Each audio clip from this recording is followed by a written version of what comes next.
who are the patients to consider for these operations and who are the patients who should not be considered for those operations. And really briefly, the patients that should be considered for those operations are patients where a partial laryngectomy is an oncologically sound operation, and that you're confident as the surgeon that you will get a negative margin resection, so your positive margin rate would expectedly with these operations to be very low. And with a negative margin resection, you're still expecting a good functional outcome for the patient.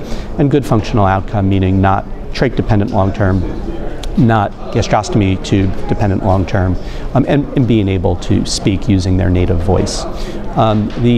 Another group to consider are patients that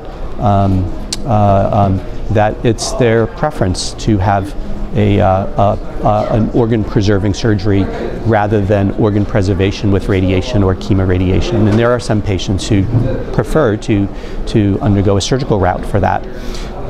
Thirdly, there are situations where the organ preserving surgery in itself might be the only treatment that they need. So for patients with appropriately staged disease, where the surgery alone would be potentially curative for them, and to avoid the need for any radiation or chemotherapy, those are good patients.